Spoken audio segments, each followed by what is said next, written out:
Пред се физичка подготвеност ќе ни открие Мартин Арсов. Мартин, доброто утро.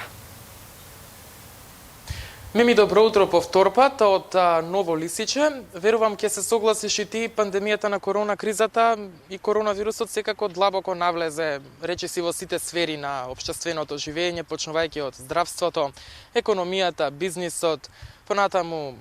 културата и така натаму, меѓутоа како неодминлива гранка овде и спортот за предизвиците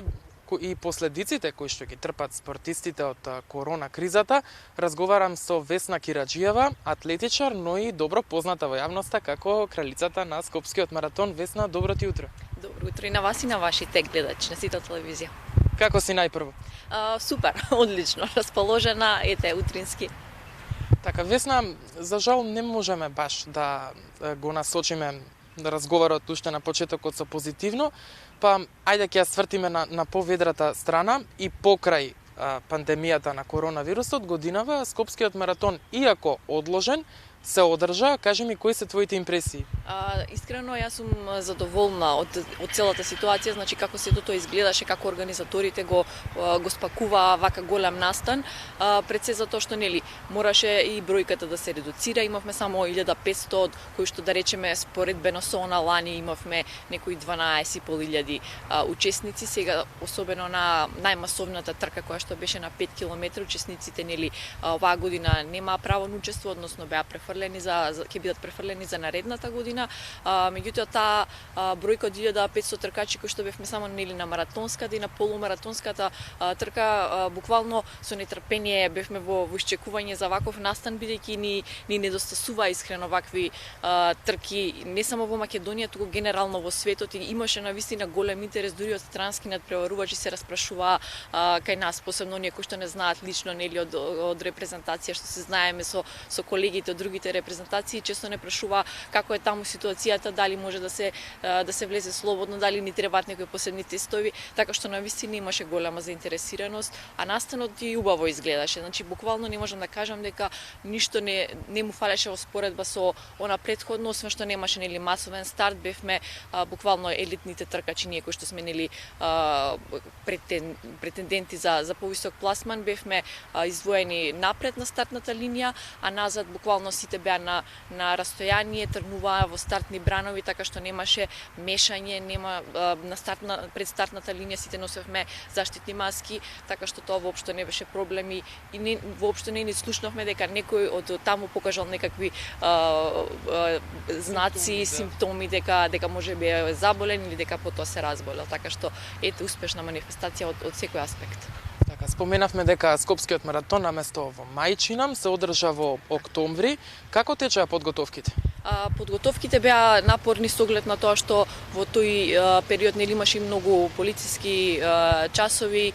долго траеа, почнува нели од петок па дури до понеделник, и тоа е буквално блокиран цел викенд каде што ние па ги правиме оние најзахтевните, да кажам, тренинзи, така што беше напорно да се искоординира сето тоа, бидејќи кога веќе ќе ги прескокнете тие некои тренинзи, потоа мора да се враќате на програмата од ново, така што и потоа повторно нели се случуваше неколку викенди да бидат така врзани. Особено беше проблемет и за луѓе кои што се со во работен однос, нели работат сепак докај некои 2-3 часот, а од 4 сати веќе беше полицискиот час, така што тоа беше предизвик да се надмине, да се избалансира помеѓу работните обврски, семејните обврски и самите тренинзи, така што беше предизвик. Меѓутоа оке, летното малце се стабилизира тој поглед на ситуацијата, меѓутоа жешкото си го направи своето, така што дефинитивно можам да кажам и покрај сите тие редуцирани тренинзи, сепак ете имавме и успешни настапи за есенската сезона, која што иако кратка, сепак ја имавме. Весна ги спомена полициските часови, сега немаме ниту вонредна состојба, ниту полициски час, но затоа имаме нови мерки, а тоа е задолжително носење на она заштитна маска при секое излегување од дома. Забрането е секакво групирање. Со какви се проблеми се соочуваат спортистите на отворено во овој момент? Со оглед на тоа што ние сме индивидуален спорт, нели атлетика, секој може буквално сам да излезе на кеј или во парк или на планина, било каде на отворено, на отворено нели шансите за пренесување на болеста се минимални, особено ако не сте во многу близок контакт со некој кој што веќе е заразен, така што тоа е олеснителна околност. Меѓутоа кога се работи за надпреварите, посебно оваа недела, нели со новите мерки за заштита, нели со заштитните маски, дополнително и во спортот тоа се рефлектираше на тој начин што и кај нас беа донесени нови мерки, односно сега сите спортисти ќе мора да си направат, односно клубовите, на теретот на клубовите ќе биде да се направат тестови пред секој надпревар, односно минимум 72 часа пред надпревар ќе мора да се направат тие тестирања кои што за нас како некој спорт кој што воопшто не е финансиран, клубовите кои што немаат спонзори е навистина голем терет, па за да бидеме некоја морална одговорност, Атлетската федерација на Македонија одлучи дека овој викенд конкретно надпреварот кој што требаше да се одржи на државно првенство во крос беше откажан со тоа што нели нормално буквално никој не беше да дојде затоа што нема клубовите кај нас реално не можат финансиски да го поднесат тој трошок, бидејќи сепак сите клубови имаат помеѓу 10, 20, 50 надпреварувачи и тоа е огромен трошок кога треба да го сносите сами како клуб или евентуално тоа да им го наметнете на тркачите кои што исто така повторно нели не се финансирани за да можат буквално секој викенд да прават нови тестирања кои што приватно многу и чинат. Така, сосема во оваа насока и моето следно прашање, колку е исплатлив овој начин на тестирање и каде се гледа решението, ќе се откажуваат постојано настани? Сега за сега и конкретно бидејќи ние сме спорт кој што сезоната воглавно ние во оние потопли периоди, значи пролетна, летна и есенска сезона, зимскиот период се многу поретки, особено затоа што се надпревари во сала, а ние немаме сала, значи порано ги изведувавме надвор од нашите граници, сега и тоа не е изводливо, така што еден вид барем на тој вид од таа гледна точка олеснителна околност би била тоа што веќе ни завршува сезоната, па така што нема да кажеме дека кој знае колку надпревари биле одложени. Конкретно кај нас само овој претходниот викенд 2 трки беа одложени, другите како така ги изведовме затоа што до оваа недела тие рестриктивни мерки не беа донесени, така што имавме можност да имаме релативно богата атлетска сезона, затоа што кажавме нели маратонот, Скопски маратон се одржа, надпреварите на стаза кои што беа сениорско, младинско, пионерските првенства, сите се одржаа во тој некој измеѓу период кој што беше дозволено нели да се организираат вакви помасовни надпревари, така што со оглед на целата ситуација навистина не претрпевме кој знае колку големи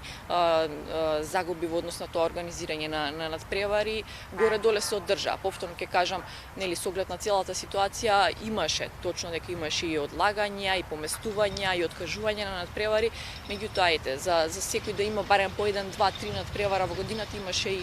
можност, имаше и шанса, можеби беше единствено повторно потешко, особено за оние спринтерите кои што тренираат на патека, со оглед на тоа што стадионот, градски стадион е затворен, па беше потешко за нив да издвојат максимум од своите тренинзи, па мораше нели повторно компромиси, кеј, парк, планина, така што буквално се сноѓаме. Така, да се бараат алтернативи. Ги споменавме настаните кои што се одржа и во ек на пандемија, меѓутоа дали е поголем бројот на оние настани кои што за жал не се одржаа?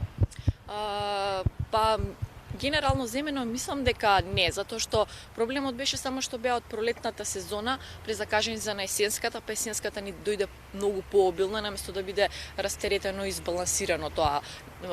бројот на надпреварите. Сега наеднаш ни дојдоа многу надпревари, па повторно мораше да се бира наместо например да имавме 3-4 надпревари во пролетната сезона, некаде април, мај, па уште 3-4 подоцна ние моравме да имаме 5-6 надпревари во оваа есенската полусезона. Тоа дека беа одложени, можам да кажам дека буквално ќе си избереш ти некоја трка која што мислиш дека ти е приоритет, каде што можеш да се докажеш, каде што можеш да направиш и резултат и на база на тоа да си го адаптираш и тренингот. Меѓутоа, повторно ќе кажам, оштетени секогаш ќе имаме и ние оштетување затоа што сепак голем дел од тие улични надпревари кои што ги кажуваме нели на пат се оние кои што и нас ни носат финансии, затоа што тука се бориме за пласман, каде што има спонзори кои што ја финансираат трката и можеме да освоиме нели и финансиски од тој аспект да бидеме наградени.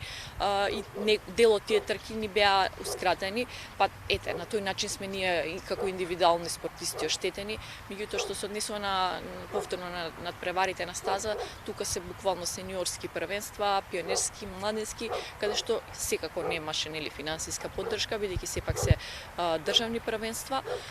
и тоа е единствената загуба која што ете ние како атлетичари, особено атлетичари на долги патики ја трпиме моментално.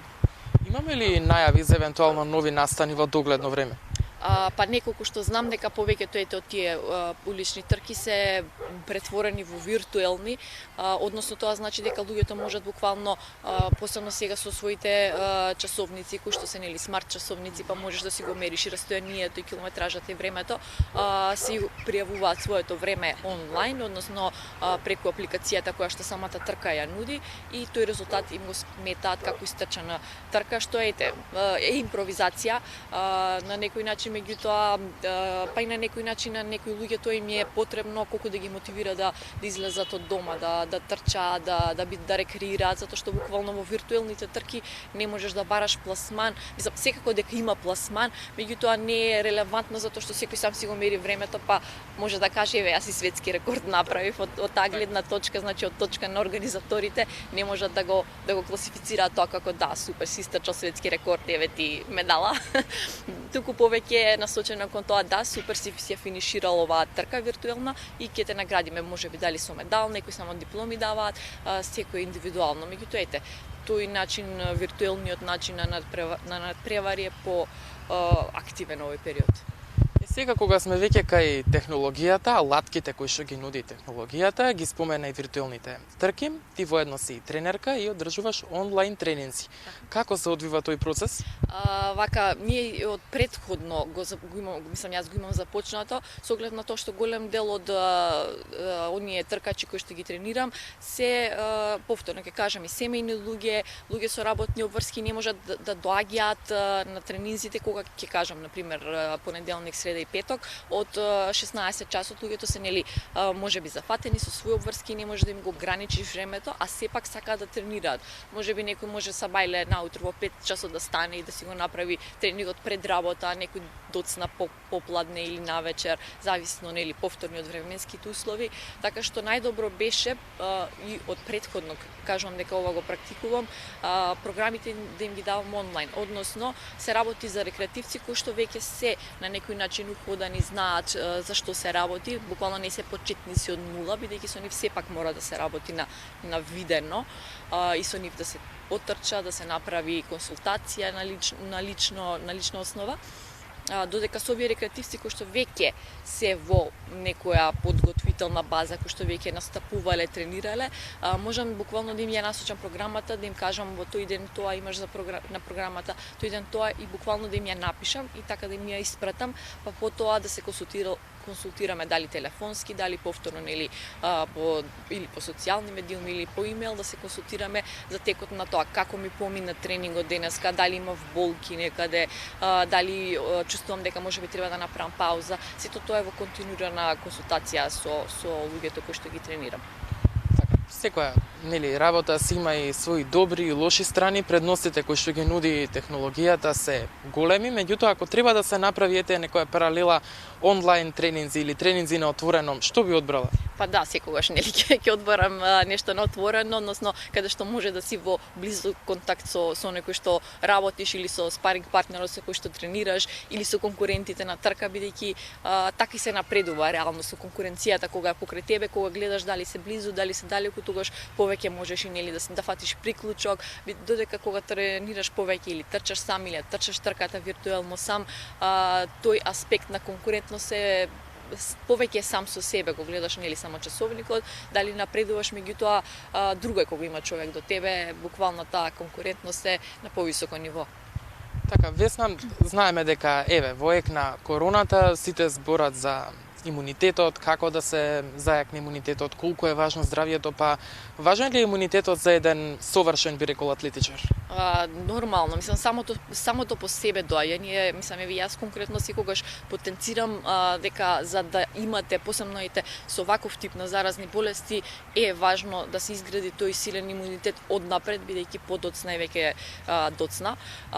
Така што однапред се гради буквално на овој начин, со спортување, со редовна физичка активност, каде што ќе можете буквално да се ослободите од стресот. Никој не бара да правите светски рекорди, национални рекорди, шампионски титули да освојувате, буквално да излезете 2-3 пати неделно или само да пропешачите или да протрчате 2-3-4 километри, колку што е тоа во вашите рамки на подготвеност и нормално да се внимава на исхраната. Тоа е прво и основно, да се пијат течности, вода да се пие редовно, бидејќи тој аспект на оние стресни активности секојдневни, работни обврски, луѓето буквално сум забележала дека забораваат да се напијат вода, да земат една јаболка во денот, буквално е се сведено колку побрзо да каснеме за да продолжиме со другите обврски, што тоа е само дополнителен стрес на телото и со тоа тука се забележува тој пат на имунитетот генерално кај секој човек. Мислам, еве, кај мене, кога сум во период, кога сум со повеќе ангажмани, забележувам дека и кај мене се случува истото, па потоа пробувам психички самата да се убедам да успорам. Претпоставувам сите знаат за јаболката и за водата, меѓутоа што се треба да конзумира еден атлетичар за да има доволно енергија? Нашата исхрана е навистина богата. Значи, ако сакаш, и тоа треба да биде всушност и правило за секој човек, не само за нас како спортисти, меѓутоа веројатно ние си го земаме тоа повеќе при себе, бидејќи потоа тоа се одразува и на резултатот. Кај обичниот човек не гледаат промена додека не се влоши нешто во здравието. Ние тоа го приметуваме од ден за ден преку секој тренинг. Така што мора да внимаваме дневно, менито од утрото, појадокот, ручак вечера, измеѓу оброци да биде, повторно ќе кажем, избалансирано, односно, конкретно пред трка секогаш е таа јаглихидратна исхрана, односно гледаме повеќе да сме на тестенини, шпагети, макарони, некои јаглихидратни, буквално може и ориз, компир, значи во тој аспект. Додека онака преку ден внимаваме во нормален ден, значи кога се работи само за обичен тренинг, а не за надпревар, тогаш внимаваш буквално само да не се прејадеш пред трка, пред тренинг, односно да не бидеш прејаден или па да не отидеш гладен и буквално да немаш енергија да го завршиш тренингот.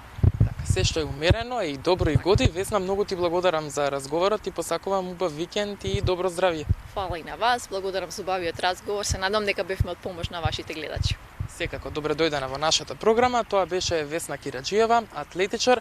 веќе добро позната како кралицата на Скопскиот маратон. Мими, доколку немаш некој дополнително прашање, дежурната екипа на Јасака Македонија овде се одјавува, ќе се видиме секако од понеделник. Така е, Мартин, ти благодарам за разговорот со Весна. Пред се, добрите совети од професионалците за нас се плюс, за да дознаеме нешто повеќе како да се заштитиме, како да функционираме и посебно еве кога станува збори за спортот и за активностите надвор. Ти благодарам навистина и тебе за овој прекрасен разговор.